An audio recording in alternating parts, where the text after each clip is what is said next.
une somme colossale. Ce mardi 17 janvier, Bertrand Decker était l'invité de Cyril Hanouna dans la célèbre émission de C8, Touche pas à mon poste. Le journaliste spécialisé dans les familles royales est notamment revenu sur la sortie des mémoires du prince Harry, intitulé Le Suppléant, et plus précisément par le succès rencontré par l'ouvrage.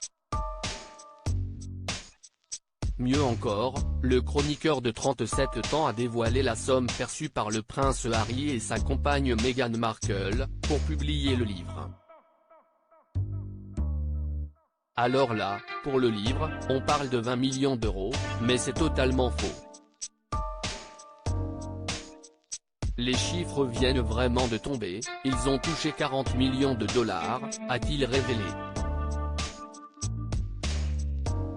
Sans surprise, la somme a subjugué tout le monde sur le plateau, à commencer par l'animateur.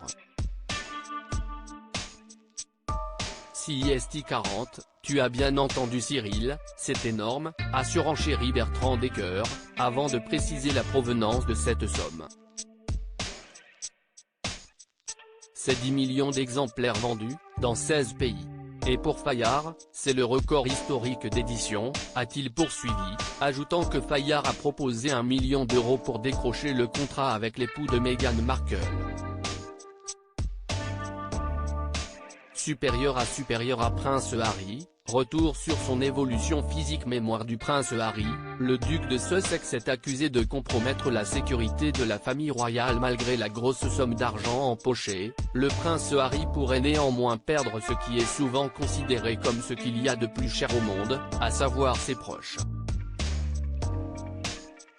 Car, oui, en publiant des informations confidentielles dans Le Suppléant, dont l'aménagement des résidences royales, l'emplacement de la chambre de la reine Elisabeth II dans le château de Balmoral ou encore la position des réserves remplies de tableaux artistiques au domaine de Highgrove, le duc de Sussex a mis en péril la sécurité de sa famille.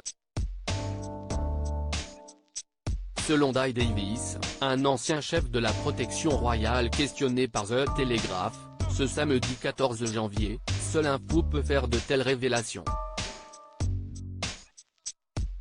Il y a une raison pour laquelle Buckingham Palace ne discute jamais des détails de ses opérations de sécurité, grandes ou petites. Ces révélations m'inquiètent beaucoup et inquiéteront probablement beaucoup l'équipe actuelle du prince Harry, a indiqué l'expert, avant de conclure, historiquement, il y a toujours eu des gens qui ont essayé d'accéder à certaines parties des palais royaux. Qu'il s'agisse d'individus fixés ayant des problèmes de santé mentale ou de terroristes, cette information pourrait s'avérer très utile. Article écrit en collaboration avec 6 médias. Crédit Photo, agence.